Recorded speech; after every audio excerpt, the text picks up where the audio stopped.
Saya punya sekian cerita, ini Maulidur Rasul sallallahu alaihi wasallam. Itu dulu zaman Nabi itu ada ayat yang Jibril jauh-jauh dari langit turun ke bumi hanya membawa satu kalimat. Sehingga syarat seorang mufassir itu termasuk tahu pertanyaan kalimat apa yang hanya satu diturunkan Jibril, yaitu kalimat minal fajr. Jadi dulu awal-awal Islam itu ada ayat kamu makan wakulu washrobu hatta yatabayyana lakumul khaytul abyadu minal khaytil aswad. Jadi kalau malam puasa itu orang boleh makan selagi melihat benang putih sama benang hitam itu belum kelihatan. Tapi kalau sudah kelihatan mana yang hitam, mana yang putih, berarti otomatis imsak. Itu sahabat entah saking lugunya itu ya benar-benar masang benang hitam sama putih, dia makan. Nanti 1 jam dari makan misalnya diintip lagi, kok belum kelihatan, makan lagi. Mungkin yang istrinya cantik ya kumpul istrinya lagi, kalau tidak cantik ya sudah tidak usah mungkin. Sampai itu jadi perilaku sahabat berhari-hari. Ketika dilaporkan ke Rasulullah itu tertawa-tawa. Kok ada begitu? Baru Jibril datang menerangkan minal fajr. Jadi benang hitam artinya masih malam, benang putih maknanya sudah fajar shadiq. Itu lama sekali. Saya ini termasuk orang yang sangat-sangat susah ketika orang ingin belajar Islam itu instan. Dulu Nabi jadi Nabi itu 23 tahun. Itu untuk menemukan teori masbuk, tidak nyalip imam, itu Nabi juga lama. Jadi dulu sahabat itu kayak anak-anak kecil zaman saya kecil itu kalau imam sudah rakaat 3 atau rakaat keempat itu kalau orang-orang desa kan langsung takbir terus dia sholat sampai 3 rakaat nyalip siapa? Imam. Nanti di rakaat keempat baru sama imam salam dia ikut salam. Itu hebat betul itu sama sekali nggak salah. Kalau ditanya loh kok ikut salam, kan sudah sama-sama 4 rakaat karena imamnya dia apa? Disalib, jadi dia takbir terus tahu imamnya rakaat 3 atau keempat terus nyalip sampai ke rakaat yang sama, nanti salamnya bareng-bareng. Itu dulu sahabat ya gitu, kalau Rasulullah sudah di rakaat keempat atau ketiga langsung mereka takbir Allahu Akbar nyalip. Setelah nyalip menyamakan dengan Rasulullah salam juga ikut salam. Jadi itu dulu lama sekali prosesnya. Sampai ada satu peristiwa Mu'ad bin Jabal datang, kemudian Nabi sudah sholat, berarti masbuk kalau dalam bahasa fikih. Mu'ad langsung ikuti Nabi, setelah Nabi salam baru Mu'ad menambahkan jumlah rakaat yang tertinggal. Terus semenjak itu jadi sunnah, jadi sunnatan mutaba'ah kalau masbuk ikut imam, kemudian hanya menambahkan rakaat yang tertinggal. Itu 23 tahun. Jadi saya ngisi 20 menit yang nggak paham, 2 jam yang nggak paham, 3 jam yang nggak mungkin paham. Daripada gitu ya 20 menit saja. Ya itu betul, karena saya tidak punya kemampuan untuk itu. Saya masih ngaji umum pertama itu di hallnya abahnya Pak Hamid Pasuruan di Lasem. Kedua di Pak Hamid Pasuruan kemarin. Terus tadi di Kiai Robah Maksum itu ajudannya 3 kali ke saya tidak mau. Kiai Robah datang sendiri, sudah sepuh dituntun. Saya ini agak-agak soleh, kalau sama orang sepuh itu pengapesan. Masih ingatlah aturan mainnya laisa minna malam yarham sahirona wa yuwaqqir haqqa kabirina. Tapi yang sepuh betul, Kak Jamal itu sepuh betul. Ada sepuh gaya-gayanan tidak mau. Karena memang Mbak Jamal itu besanan sama saya, Mbak Sahal itu misanan saya, misanannya Mbah saya. Terus Mbak Nafisa ya keluarga sini. Saya teruskan, kalau Mbah Robah itu faktornya sanad. Robah bin Maksum ini muridnya Mbah siapa itu? Fakih Mas Kumambang. Mbak Zubair dulu ya ngajinya sama Mbak Fakih apa? Mas Kumambang. Kemarin seminggu yang lalu saya di Pondok Termas ya, faktornya sepuh. Karena sanad saya Mbah Mun, Mbak Zubair, Kiai Fakih Mas Kumambang, kemudian Mbah Mahfud apa Termas.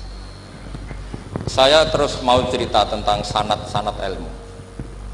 Jadi Nabi itu 23 tahun dan itu tidak gampang, ada fasenya. Bahkan ada fase Nabi itu harus as-sukut anil mungkarot.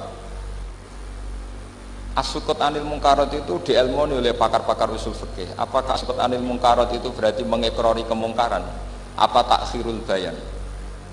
Saya ulang lagi pakai bahasa Indonesia. Ketika ada kemungkaran Nabi diam, itu diamnya karena nyari momen untuk ngandani, atau memang diam itu dengan tanda kutip jangan-jangan dia ikrar. Makanya ulama usul fikih itu berdebat. Diamnya Nabi ketika melihat kemungkaran di awal Islam itu karena ada mahwa aham, ada yang lebih penting, yaitu menerangkan tauhid, atau takut itu menjadi satu momok bagi mereka karena Nabi dianggap coro Jawa itu dianggap ketangkeman, sidik-sidik ngeloroi, sidik-sidik ngeloroi. Nah, perdebatan ulama dalam seperti ini itu penting sekali karena nanti menjadi satu rumus ilmu. Saya berkali-kali berpikir gini, misalnya Anda punya keponakan atau punya anak pacaran, ada Pak D yang keras sekali, mesti marah. Itu nanti ponakannya nggak sempat dikandani karena main saja nggak berani, mesti Pak D itu marah. Karena ini Islam garis keras atau garis lurus, apa nggak tahu. Pokoknya punya garis. Terus ada kelompok Islam yang nggak punya garis, ya nggak punya karakter. Ponakannya pacaran ya santai, malah kenalan sampai pacare ponakannya. Nanti kuliahnya podo. Ya. Sehingga ponakannya merasa terjustifikasi. Berarti pacaran nggak apa-apa, wong paman saya nggak marah. Natijahnya pasti sama. Yang terlalu mudahanah, yang terlalu baik, hasilnya tidak didik sama sekali. Karena seakan-akan mengakui bahwa itu tidak apa-apa. Yang keras sekali hasilnya juga sama, nggak didik sama sekali. Karena dolan we rawani, kapan didiknya? Nah kira-kira seperti itu. Yang nggak mau berteman sama orang-orang maksiat juga hasilnya sama, meskipun atas nama kebenaran. Aku mau kancanan nang maksiat, ngori. Hasilnya sama, nggak mau mendidik. Tapi yang mau ngancani juga bahaya kalau terlalu keseringan karena jute aku kenal kiai iki ratu diloroi, berarti gak popo gitu. Nah ini PR besar dalam umat Rasulullah Shallallahu Alaihi Wasallam. Tadi saya diceritani Mbah Jamal berjuangnya di sini, nata dari kampung yang macam-macam menjadi kampung baik. Dulu saya duki di Lasem ya gitu. Mbah Mun dulu ya sarang dihimpit 2 kampung yang masalah. Tapi lama-lama terus jadi kampung yang baik lewat tarbiyah, lewat proses tarbiyah yang luar biasa. Maka ketika kemungkaran kita biarkan, itu namanya apa? Namanya itu kalau dalam usul fikih itu takhirul bayan. Apa? Mengundurkan, memberi apa? Penjelasan. Karena sekali tidak dengan definisi ini, nanti takutnya dianggap al-iqrar alal mungkar, dianggap mengakui kemungkaran. Nah, saya termasuk orang yang sangat usuli ya, sangat memahami Quran, hadis itu cara disiplin ilmu usul fikih. Nah, kenapa itu satu keharusan begini logikanya? Lagi Nabi jadi Nabi itu 23 tahun. Itu yang menyokong beliau jadi Nabi itu orang Nasrani dan orang Yahudi. Karena itu satu-satunya perangkat yang harus dipakai. NU belum ada, sama nggak usah GR bela Nabi. NU pas itu belum ada. Maulid Nabi itu yang kangelan itu Abu Lahab, bukan pengurus NU. Sampai sekarang dalil Maulid itu masih pakai Abu Lahab. Jadi ini ya NU itu masuk organisasi yang luar biasa. Abu Lahab itu jadi dalil. Jadi Abu Lahab dengar kalau iparnya, Abu Lahab itu iparnya Aminah, iparnya Sayyidah siapa? Dengar Aminah lahir nggak punya suami, saking senengnya candalemnya beliau namanya Suwaibah itu dimerdekakan. Ya setidaknya untuk hari Senin tak sebut beliau karena pas sholat. Nanti Selasa Rebus dan itu dimerdekakan. Saya yang kiai kecil saja nggak bayangkan kalau pagi-pagi tidak punya anak dalam bikin kopi siapa, yang mencucikan siapa, yang nyapu rumah siapa. Tapi Abdullah saking senengnya punya ponakan itu dikasihkan. Sudah Suwaibah kamu pakai saja. Sudah melayani kamu, ngurusin kamu. Jadi saya bayangkan hari itu Abu Lahab itu mungkin bikin kopi sendiri, nyapu sendiri demi. Nah itu sama Allah dikenang sehingga yukhaffafu anul adzabu yaumal isnan itu masyhur. Idza kana hadza kafirun ja'a dhammuhu bi tabbat yadahu fil jahimi mukhal lada an ata annahu fi yaumil isnaini daiman yukhaffafu anhu lisururi bi mata famadnu bil abdilladzi kana umruhu bi ahmada masruran wa mata muwahhida. Ini Abu Lahab yang kafir, hormat Maulidur Rasul saja dapat takhfiful adab, apalagi yang mukmin. Jadi itu satu-satunya dalil Maulid, itu dalilnya Abu Lahab. Ya makanya terus kita itu dibully sama kelompok sebelah, dalil kok Abu Lahab. Tapi saya pastikan awal Islam itu yang menjadi perangkat nubuwah itu hanya Yahudi dan Nasrani. Karena yang lainnya nggak tahu Nabi itu apa. Saya beri sedikit cerita. Nabi itu umur, anggap saja kita ikut kaul yang 12 tahun saja. Sebetulnya ada beberapa perdebatan, ada yang bilang 9, ada yang bilang 12. Tapi yang debat tidak usah didengerin, sama-sama nggak tahu kok ngotot. Kadang orang debat yang lucu, sama-sama nggak tahu kok ngotot. Anggap saja 12. Nabi datang ke Syam. Syam itu ya sekitar Syria, Lebanon, Palestina itu Syam. Itu pertama yang tahu kalau beliau Nabi itu ya rohib. Rohib itu terjemahnya ya pendeta. Rohib, Bukhaira nemuin Abu Thalib, itu siapa? Ini anak saya. Terus ditanya lagi, ini siapa? Ini anak saya. Sampai 3 kali. Terus sampai Abu Thalib itu agak tersinggung. Memangnya masalahnya apa kalau dia anak saya? Terus Ibu Bukhaira bilang gini, semua alamat Nabi pada anak ini itu ada semua, kecuali kecelakaannya satu, anak kamu. Loh, memangnya masalahnya apa? Karena alamatnya Nabi di Taurat dan Injil itu yatim, sementara ini punya bapak kamu, ini masalah. Jadi dilihat matanya sudah memenuhi kriteria, semua memenuhi kriteria kecuali satu, karena punya bapak Abu. Akhirnya Abu Thalib ngaku, ndak, ini ndak anak saya, ponakan saya. Akhirnya diketahui kalau ini benar-benar calon Nabi. Pertama yang tahu siapa? Pendeta. Karena yang punya khazanah kitab samawi itu ya para orang Nasrani dan Yahudi. Sehingga Al-Quran meskipun pada akhirnya ngeritik Yahudi Nasrani itu, tapi nggak bicarakan Yahudi dan Nasrani. Karena satu-satunya yang masih punya kitab samawi itu Yahudi dan Nasrani, meskipun sebagiannya sudah dirubah-rubah. Alamat pertama itu seperti yang diceritakan di Barjanji, afi ainaihi humratun, matanya dilihat. Terus perlakuan pohon, saya pernah di pohon itu, pohon nubuah, itu umurnya ribuan tahun. Itu kalau Nabi duduk misalnya di arah barat, matahari dari barat, normalnya kan kena kesetrum matahari. Itu yang rubah itu dahannya. Jadi Nabi itu orangnya lugu, duduk aja nggak mau mikir. Memang syaratnya Nabi itu nggak boleh mikir, harus ummi itu lugu. Nggak boleh Nabi mikir besok makan apa, terus jabat apa, itu nggak boleh. Itu udah Nabi, itu maklar itu. Nabi itu nggak boleh mikir.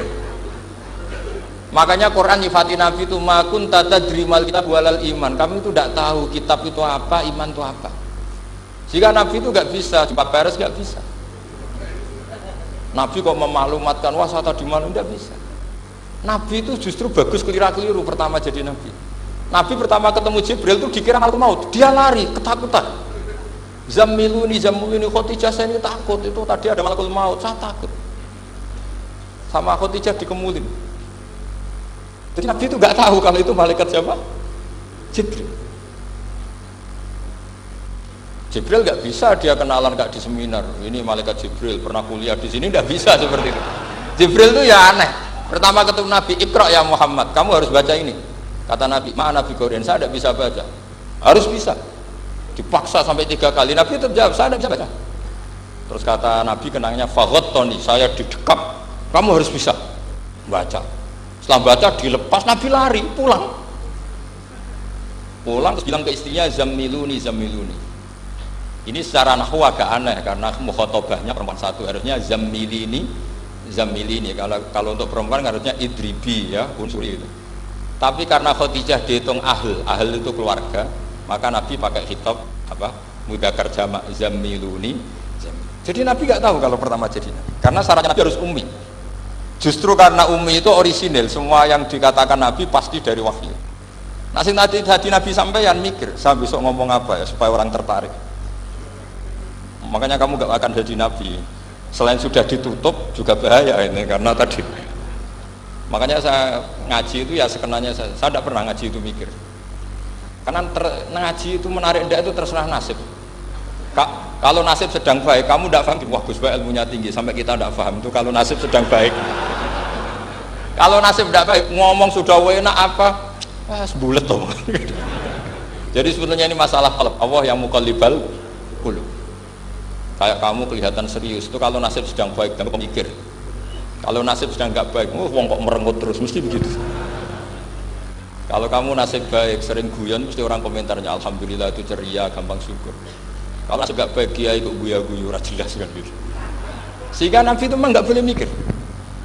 Sehingga diistilahkan makun tadri mal kitab walal iman. Kamu itu tidak tahu kitab itu apa, iman. Justru itu bagus.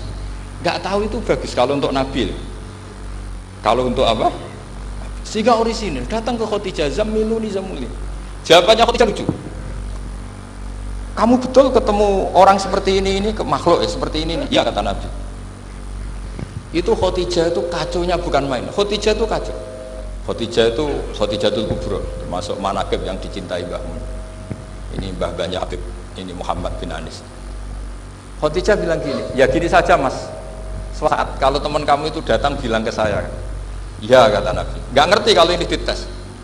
Suatu saat Jibril ini datang lagi.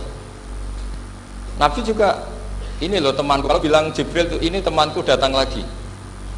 Khadijah fahasarat an fakhidhiha, masyhur itu di riwayat. Apa pahanya agak dibuka. Mas, temanmu masih, weh lari katanya. Terus setelah lari ditutup lagi. Temanmu datang lagi, ya datang lagi. Absyir ya Muhammad, kamu harus senang. Itu benar-benar kamu itu nabi. Jadi Khadijah punya sekian definisi. Kalau nabi betul itu melihat apa, malaikat betul itu melihat aurat pasti lari. Jadi dibuka. Ternyata Jibril lari. Khadijah ini tidak tahu, yang tahu nabi. Nabi ya nggak tahu kalau dites. Kalau Nabi tahu, oh kok ngene nak dites ya. Jadi ini mungkin, jadi Nabi itu gak tahu kalau dites. Mas, kalau temanmu datang bilang saya. Setelah pas Nabi sama Khadijah, Jibril datang. Masyhur itu fahasarat an fakhidiyah. Dibuka, temanmu masih mas, lari. Ditutup lagi. Sekarang gimana mas? Datang lagi. Kamu harus seneng, kamu Nabi betul. Karena kalau itu setan, wah mesti seneng nonton aurat itu. Itu Nabi tidak tahu kalau dites. Kalau sampean kan tahu kalau mau dites istri. Sampean mulai kato tong wedok liya teko mesti bojo mbek servis untuk menutupi semua keburukan itu. Itu Nabi. Uniknya terus Khadijah, Nabi jadi nabi sama Khadijah itu tahu di Khadijah. Nabi nggak tahu kalau mau jadi nabi, tapi Khadijah tahu. Sehingga ketika umur 25 tahun Nabi sebagai pedagang, Khadijah itu ngirim mata-mata namanya Maisarah. Maisarah itu nama lelaki. Saat tambahi lagi Maisarah nama lelaki. Nanti kalau kamu artikan nama perempuan, oh berarti Nabi kemana-mana punya perempuan. Enggak, Maisarah itu nama lelaki. Maisarah dikirim Khadijah. Terus gimana Muhammad di perjalanan? Tudhilluhul ghamamah tuti'uhus sahaib. Kemana-mana dipayungi oleh mega, oleh awan. Sekian informasi ke Rasul ke Khadijah itu dimasukkan semua ke Khadijah. Tapi betapa kecewanya Khadijah ketika Nabi nikah umur 25 tahun, Khadijah umur 40 tahun. Itu kok gak jadi nabi. Itu mulai kecewa sido jadi nabi itu orang. Makanya ketika tahun ke-40, berarti Nabi umur 40, cerita ketemu tadi Jibril, Nabi gak tahu itu Jibril, gak bilang Jibril. Itu Khadijah senangnya bukan main. Karena apa yang dibayangkan dia terjadi. Fa wa la yuzika wa abadan innaka la tasilur rahim wa tahmilul kalla wa taksibul ma'dud wa taqridu fa wa tu'inu ala nawaibil haq. Ini kalau istilah bahasa Pak Said Akil, syarat jadi ra'i Suriah harus hafal katanya gitu. Sonono, syaratnya jadi ulama. Saya ini jadi ulama sebelum di NU. Makanya kata Mbah Mun dulu guyon kiai ono loro, ono kiai sing ning NU, berarti kiai sik lagi ning NU. Ono sing kiai NU nak gak pengurus NU ora dadi kiai gitu kan.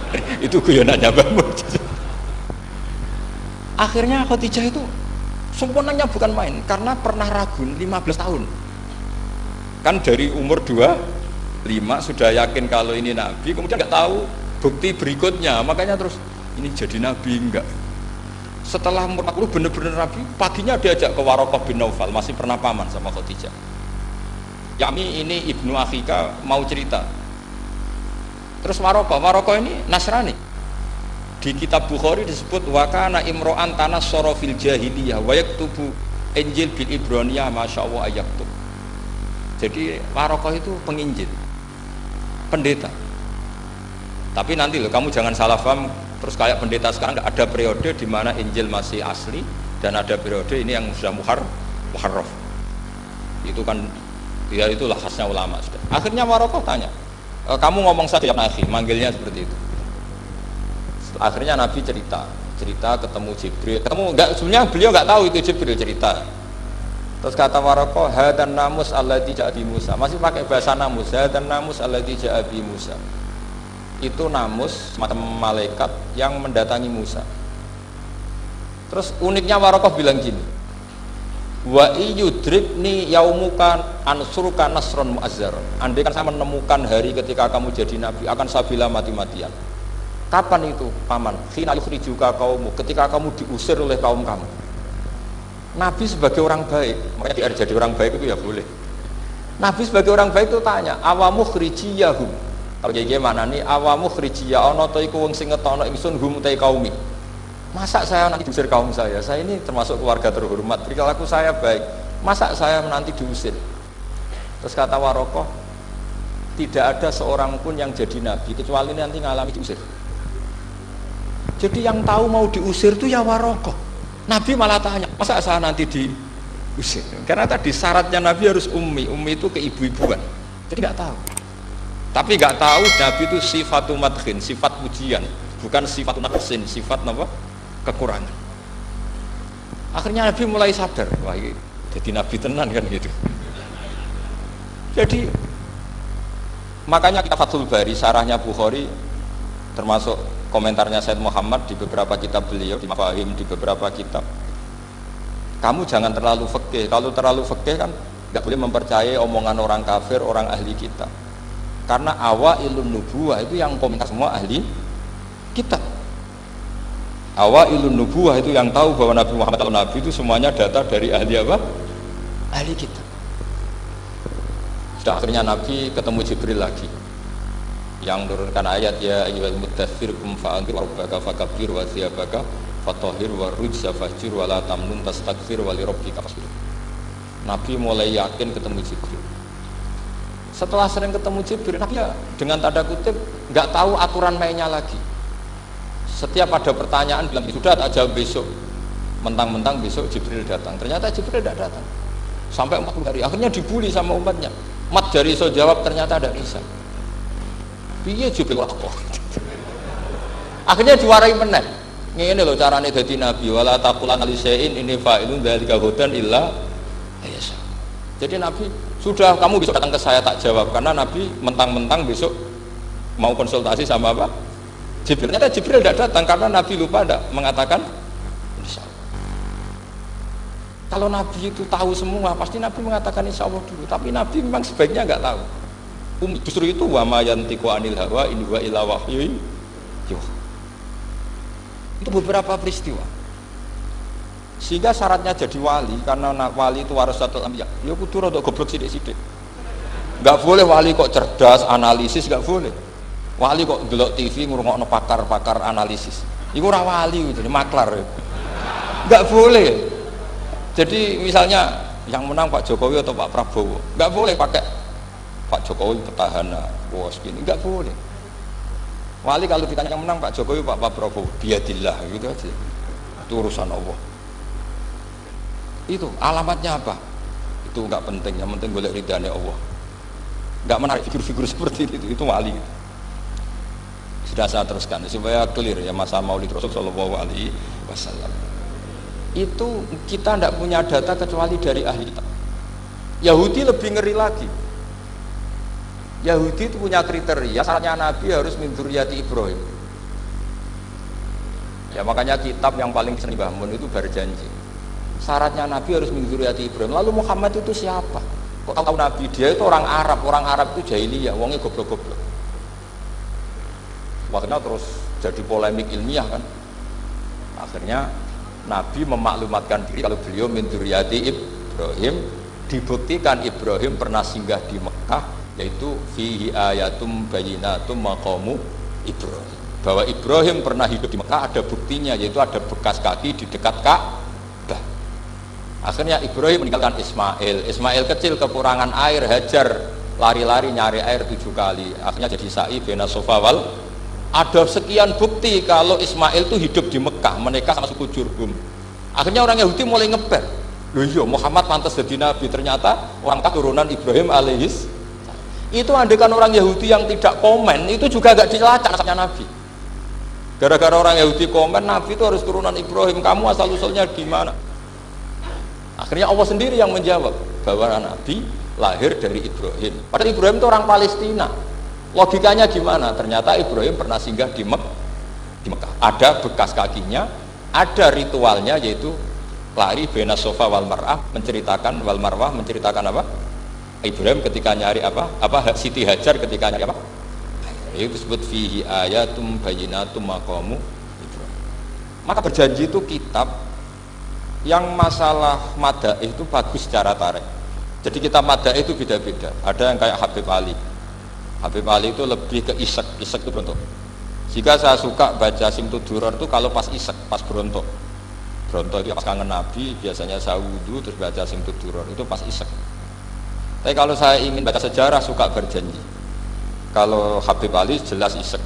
Yang duriannya sekarang di Solo termasuk Habib Muhammad bin Husain bin Anis bin Alwi bin Ali yang Simtud Duror. Jika kalau beliau baca sholawat ya sholatan yattasulu biha ruhul musalli alaihi fayam basitu fi qalbi siru nuri ta'aluki bi wa hubbi fayuktabu biha bi inayatillahi nabu fi hisbi. Kalau berjanji enggak, dia tahu problem utama Nabi itu nasabnya karena beliau orang Quraisy, orang jahiliyah yang dikira enggak punya darahnya Nabi Ibrahim. Maka beliau pertama ngarang diantaranya wabak tufakul huwa Muhammad bin Abdullah bin Abdul Muttalib wasmuhu Syaibatul Hamdi Khumidat Hisolusannya. Saya pastikan Muhammad cucunya Abdul Muttalib. Dia yang punya pintu yang mau masuk ke Ka'bah namanya Babu Bani Syaibah. Itu nama lain dari Abdul Muttalib. Terus diteruskan Abdul Muttalib bin Hasyim terus sampai wa adnanu bila raibin itadawil ulumin nasbiyah ila dabihi Ismail nisbatuhu wa muntah. Karena berjanji ingin memaklumatkan ini Muhammad. Kamu kira orang mana? Beliau adalah turunan Ibrahim. Kayak apa alimnya yang ngarang berjanji?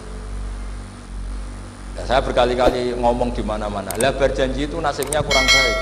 Dibaca bahasa Arab, yang baca nggak paham, yang dengar nggak paham. Akhirnya kubu sebelah dianggap baca mantra. Nah, terus dihukumi bid'ah kan? Coba kalau itu ditulis bahasa Indonesia. Nasab Muhammad, dia punya bapak Abdullah, punya mbah Abdul Muttalib gini-gini. Paling kubu sebelah tidak akan bilang bid'ah, mesti ngomong ini buku sejarah. Jadi gara-gara bawa bahasa Arab, sing maca ora paham, sing nyenggaki ora paham, terus mantra. Sing kritik yo luwih ora paham, sudah akhirnya. Jadi berjanji itu bela-belain Nabi itu yang dilihat sisi nasab. Makanya beliau ngendikan wa'adnan bila raibin indadawil ulumin nasabiyah ila dhabihi Ismaila nisbatuhu wa.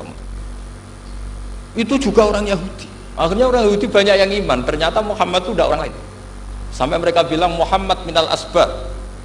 Muhammad itu enggak lain saudara kita. Akhirnya orang Yahudi banyak yang iman. Jadi pertama Nabi jadi Nabi itu yang tahu ya orang Yahudi dan orang Nasrani karena mereka masih punya sisa-sisa kitab sama. Yaitu yang diceritakan Ka'bil Ahbar. Ya al-haditsus tsani an Yasar bin atau an Ka'bil Ahbar. Qala 'allamani abi Tawrata ila sifran wahidan kana yaqtimuhu wa yudkhilus sunduk falamma mata abi fatahtuhu fa idzan fi nabiyyun yakhruju akhiras zaman maulidu di Makkah wa hijratu bil Madinah wa sultanuhu bisyam. Jadi ini saya urun nerangkan maulid. Tapi jangan diundang lagi. Ya, pokoknya saya ini kaidahnya jelas. Kalau tidak pernah sepuh ngundang saya haram. Aturan fikihnya kan gitu. Kalah alim ngatur yang alim haram. Kalah tua ngatur sing tua haram. Tapi nak wong tua ngatur sing nom ana kemungkinan halal. Mergo ana kemungkinan sing nom kan wong tua itu dosa. Makanya kalau saya dipanggil yang pernah sepuh, waduh cocok ra cocok ya samina wa ta'na. Karena Mbak Jamal ini abahnya Gus Rozin, biasanya Basal. Terus saya pokoknya tak ingat saya pengajian umum itu baru ke-7 ke 8. Semoga ya nanti sampai mati ya jumlahnya masih bisa terhitung. Tapi kalau ngaji rutin saya terus ngaji rutin. Saya pernah baca hikam di Jogja khatam.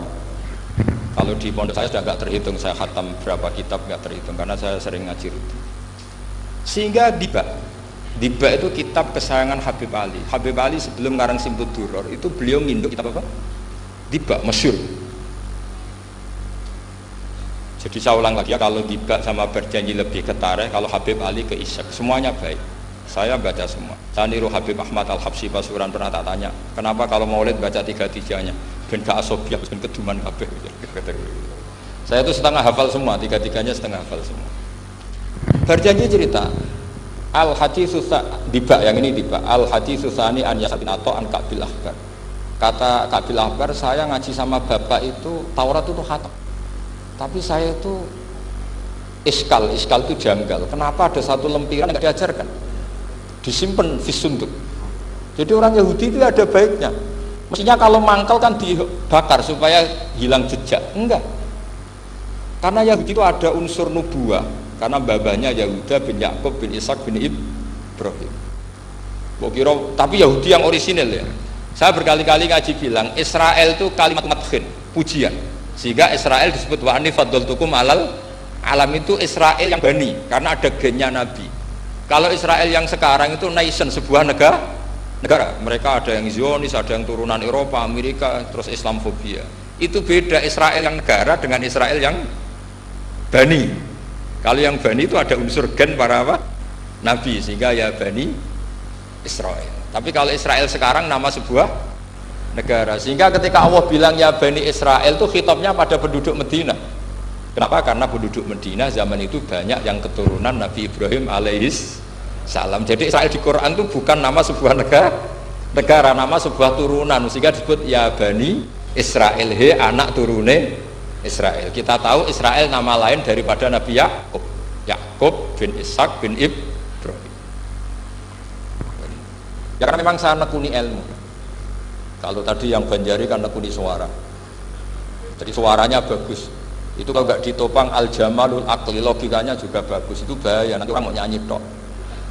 Nah ini tak bantu. Tadi ada al-jamalul sauti, kebaikan secara suara. Ini tak bantu al-jamalul akli, kebaikan secara makna. Ya mestinya keren al-jamalul akli, karena al-jamalul sauti itu penyanyi dangdut bisa. Jadi semua penyanyi bisa kalau suara bagus ya. Tapi kalau maknani tiba itu kalau tidak orang alim tidak bisa. Terus tuku terjemahannya tetap paham, bakat itu. Saya teruskan. Falam mama tabi, orang Yahudi itu unik.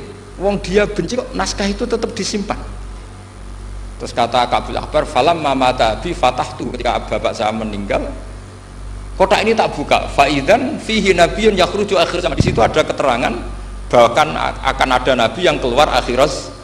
Mauliduhu di Makkah, wa hijratuhu bil Madinah, wa sultanuhu bis Syam. Kerajaannya itu di Syam. Bareng Kabul Akbar ini sebetulnya menangi Rasulullah SAW. Tapi dia nggak mau iman. Karena Nabi itu nggak lengkap menurut dia. Ini Muhammad sudah benar lahirnya di Mekah, wafatnya di Madinah. Tapi masih kurang satu, wa sultanuhu bis Syam.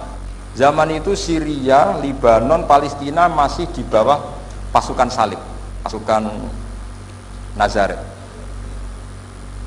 Sehingga dia mikir, katanya kerajaan Islam ada di Syam, ini kok Muhammad nggak jadi raja di Syam. Sehingga dia menunda imannya, yuakhiru islamahu. Bareng era Sayyidina Umar, beliau bisa menaklukkan Baitul Maqdis. Terus dia iman. Makanya imannya Kabul Akbar itu era Sayyidina Umar, karena sudah masuk definisi ketiga wasultanuhu Syam, kerajaannya Nabi ada di iman. Sekali iman langsung pinter deh.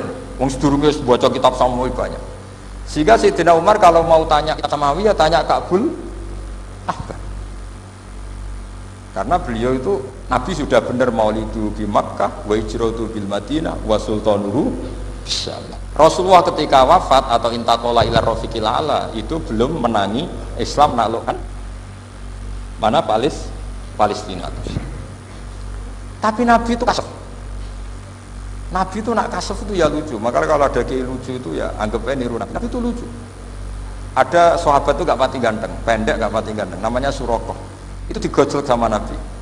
Surakoh, bagaimana kalau kamu suatu saat itu pakai tas itu apa? Mahkotanya raja Syam, raja Kaisar. Ya Surakoh ya dianggap Nabi guyon gitu aja. Nabi guyon aja. Singkat cerita, suatu saat Umar itu mengalahkan kerajaan itu, Kaisar itu dikalahkan Umar. Saking takutnya lari, mahkotanya itu jatuh disaksikan Surakoh. Terus ingat, dulu Nabi pernah ngendikan itu disuruh pakai saya. Akhirnya sama Suroko dipakai. Ya tetap orang ganteng, umpamanya orang ganteng. Itu. Padahal tidak pakai mahkota guys. Karena setelah dipakai, kata Umar, ikhla'ha. Itu dicopot. Mau saya pakai untuk Baitul Muslimin, untuk Baitul Mal. Kata Suroko, bukankah Nabi ngendikan kalau ini yang pakai saya?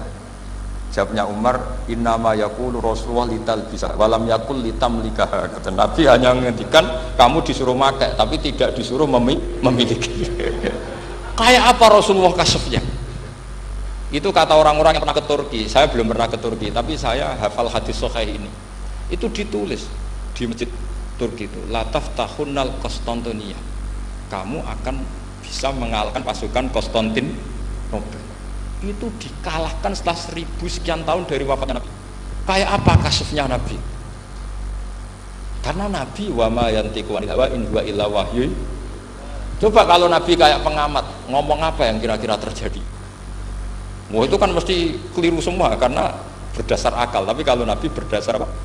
Kasuf. Kasuf itu satu kenyataan yang dipertontonkan oleh Subhanahu wa Ta'ala. Terus kedua, alamat Nabi itu pakai sandi. Sandi itu sesuatu yang enggak jelas tapi menjadi jelas bagi ahlinya. Saya ulang lagi, sandi itu kayak sandi di militer itu, atau sandi di KPK itu ada sandinya. Sandi itu ya kata sandi. Saya pernah ceritani Pak Busro Muqaddas ketika ketua KPK itu lucu. Wah sandinya koruptor saya tambah kacau Pak. Itu kalau bilang uang itu kalau yang kemarin rame kan apel Amerika sama apel Malang. Kalau apel Malika berarti US apa? Dolar, kalau apel Malang berarti apa? Rupiah. Setelah KPK tahu sandinya diganti Ustadz. Jadi koruptor kalau mau korupsi ini teman-temannya. Loh ini Ustadznya sudah siap loh, kamu gak ikut pengajian. Itu sempat penyadap KPK itu gak mau ngecek. Masa orang pengajian dicek? Ternyata ya gak ada acara pengajian. Ustadz itu maknanya uang. Koruptor saking ngerti itu disadap KPK itu sandinya gimana? Datang nggak ke sini, ini Ustaznya sudah siap, ini ada pengajian. Hampir KPK itu nggak ngecek karena pengajian, Ustadznya sudah siap. Setelah digerebek ternyata Ustadz itu sandi dari makna Pak? Uang, gak kurang ajar itu Ustadz katanya.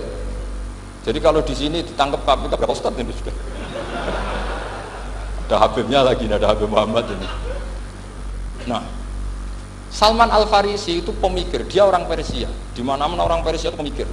Persia itu kalau sekarang ikut Iran. Itu dia ngaji lama sekali sama pendeta-pendeta itu.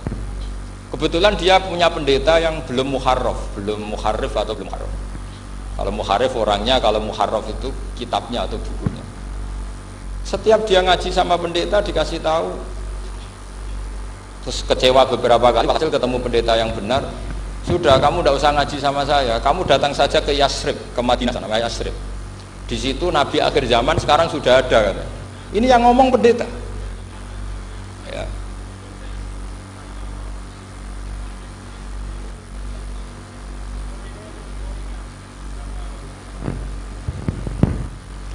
Ya terus sandinya itu 3. Itu aneh semua sandi. Sandinya pertama layak balus sodaqah. Lalu saya tahu kalau itu Nabi gimana? Pas itu posisi di Babylon. Babylon sekarang ikut Irak. Babylon itu ikut Irak. Dia orang Persia, kira-kira sekarang Iran. Terus dia kerja di Babylon, kalau sekarang ikut Irak. Makanya ada yang cerita Nabi Ibrahim itu orang Babylon, berarti orang mana? Irak. Kemudian pindah ke Syam, kemudian sempat hidup di mana? Makkah. Akhirnya datang. Beliau di Babylon diceritani. Terus beliau miskin. Terus ada kafilah dari Yasrib, dia bilang saya siap jadi budak Anda asal saya dibawa ke Yasrib. Akhirnya Salman jadi budak. Jadi budak, dia di Yasrib jadi budak. Demi penelitian tuh dia jadi budak. Padahal dia orang pinter sekali, namanya Salman Al Farisi. Setelah jadi budak, dia di Yasrib. Suatu saat dia kerja dapat ujroh itu upah. Datang ke Rasulullah. Ya Muhammad, manggilnya masih jangkar. Ya Muhammad, saya punya banyak uang. Kamu kan punya sahabat banyak, punya santri banyak. Ini tak sedekahkan ke kamu. Apa kata Nabi? Sahabat dipanggil semua, halumu ilayya, ke sini, ini makan, ini ada sedekah. Terus kata Salman kenangannya, walam ya'khud min hasya'an. Bahkan sebagian riwayat mengatakan falam ya Musa. Nabi nyentuh saja gak mau. Karena diistilahkan sedekah. Terus kata Salman, hadhihi wahidah, ini satu alamat. Itu sandi. Nggak ada yang tahu kecuali ahli kitab. Setelah seminggu, 2 minggu dapat uang lagi. Ya Muhammad, hadhihi hadiyatun laka, ini hadiah untuk kamu. Nabi langsung ikut dahar. Hadhihi sintan, ini 2. Kalau logika kita pakai pengamat, bedanya apa? Sedekah ya dapat, hadiah ya dapat. Kan nggak ada bedanya sama sekali. Ternyata itu sandi. Sandi wayak balus hadiah tapi walayak balus sedekah. Nabi itu nerima hadiah tapi nggak nerima sedekah. Bagi orang kebanyakan kan bedanya apa? Sama-sama dapat. Kiai pakai duit 1 juta, mbok arani sedekah ya ditompo. Mbok kayak 50.000 diarani hadiah ya ditompo. Sementing kan duit. Tapi kalau Nabi tidak bisa seperti itu. Kalau dikatakan sedekah nggak mau nerima, kalau hadiah akhirnya wah ini sudah ada 2 alamat. Jadi alamat tuh ya kadang aneh, masa sedekah sama hadiah dibedakan. Terus ketiga, wa fi katifihil aisar khatamun nubuwah. Mislu baidatin nu'amah. Di katifil aisar. Apa kalau orang sini bilang apa? Pundak yang kiri itu ada khatamun nubuwah, ada alamat bahwa beliau adalah nabi akhir zaman, yaitu mislu baidatin nu'amah, kayak semacam telur manuk dara. Wah itu pusing. Waduh, caranya enggak gimana? Dia berkali-kali datang ke situ. Nabi itu orangnya priayi, jadi sering pakai baju. Kalau Nabi ini jenengan sering blodor gampang, ini kan Nabi kan sering priayi. Tapi Nabi itu memang unik. Ketika Salman ke situ, pas beliau mau wudu, biasanya nggak pernah pakai buka baju. Nabi dibuka bajunya. Wahnya Salman fa'aqabba alaihi, bersungkur di depan Nabi, kemudian mengatakan aman tu bika ya Rasulullah. Karena ada 3 alamat. Lagi-lagi 3 itu juga didapatkan dari ahli kitab. Makanya di awal-awal Islam, ahli kitab itu luar biasa. Meskipun akhirnya di akhir-akhir masalah karena banyak oknum yang mentahrif itu. Jadi saya mohon ilmu-ilmu seperti enggak boleh. Jangan mentang-mentang orang Yahudi Nasrani sekarang sudah muharraf, kamu terus anti sama sekali. Tetap ada sisa-sisa samawi. Karena mereka masih megang kitab apa? Samawi. Di kitab fair saja, yang salah ya salah, yang benar gini apa? Benar. Makanya saking fairnya Nabi, ini harus ditiru oleh semua orang NU, orang Muhammadiyah, orang apa saja. Nabi itu kalau menghormati satu ilmu itu luar biasa. Kata Sayyidina Umar, saya ini punya naskah banyak Taurat karena naskahnya menarik ya Rasulullah. Ada sahabat lagi cerita begini-begini. Jawabannya Nabi apa? La tusaddiquhum wa la tukadzibuhum. Kamu ya jangan bilang iya, ya jangan bilang tidak. Kalau kamu bilang iya, ternyata yang pas muharraf, yang pas sudah ada orisinil. Kamu bilang, wah itu bohong semua, ternyata ada yang masih orisinil. Kayak apa Rasulullah hati-hatinya? La tusaddiquhum wa la tukadzibuhum. Kalau sekarang enggak, orang ekstrem, pokoknya salah. Kalau tidak kita pokoknya salah. Iku ora ono hadise. Sing ono iku emosine, paham? Jadi Nabi itu fair, kalau sesuatu enggak mesti ya la tusaddiquhum wala tukadzibuhum. Kamu ya jangan bilang iya, ya jangan bilang tidak. Wa qulu amanna billah wa ma unzila ilaihi. Jadi ini kebanggaan kita terhadap Rasulullah sallallahu alaihi wasallam. Terus persinggungan Nabi dengan Yahudi Nasrani itu unik. Terus diantara lagi yang ditulis itu wasollat qiblatain, dan Nabi pernah sholat di 2 kiblat. Ternyata betul. Kita tahu Nabi sholat di Ka'bah, ketika di Madinah diminta sama Allah disuruh sholat ke Baitul Maqdis, dan itu kiblatu anbiya. Akhirnya orang Yahudi banyak yang iman karena sesuai definisinya wa annahu sholla al-qiblatain. Nah alamat-alamat seperti ini orang sudah, lah itu dibak berjanji. Itu fasih betul menerangkan itu. Jadi saya bilang kalau Simtud Duror itu madainya isek luar biasa, brontonya Habib Ali. Sampai ketika beliau baca sholawat itu tidak kayak sampean. Sampean baca sholawat, sholawat sitok wis tanhalu bil uqadu wa tanfariju bil qurabu wa tubdu bil hawa. Itu sholawat sing kena go nyaur utang kabul kajate wonya gitu. Sholawatnya sekali permintaannya panjang sekali. Kalau Habib Ali enggak, makanya saya suka sama sholat beliau. Sholatan yattasilu biha ruhul musalli alaihi. Dengan sholawat ini rohnya yang membaca sholawat sambung sama rohnya Rasulullah sallallahu alaihi wasallam. Barokahnya sambung menjadi mencintai. Barokahnya mencintai wayuk tabu ya bi inayatillah fi hisbi. Barokahnya mencintai ditulis termasuk umatnya Rasulullah sallallahu alaihi Nah, sholawatnya sampean kan enggak seneng sing tan halu bil uqad, semua problem hilang. Watan farijul kurab, semua kesusahan hilang. Watu bil hawajik kabul kajate. Watu nalu bil kasil sing seneng-seneng. Wis pokoknya sudah. Saya itu ya kadang iskalnya sholawat isi kok daluane cek akeh. Ya tapi itu tetap baik ya. Piro-piro tawasule mbek sholawat aku kawi ngoten mawon nggih. Jadi tetap baik. Tapi ya ndak kelasnya yang sholatan ya tasgaruhul musolli alaihi fi. Ini sudah sholawat sek. Pokoknya butuhnya sambung kajeng. Nah, sampean butuhnya kabul. Jadi ya tidak apa-apa lah. Piro-piro tawasule mbek sholawat ora mbek gunung kawi ngoten mawon. Assalamualaikum.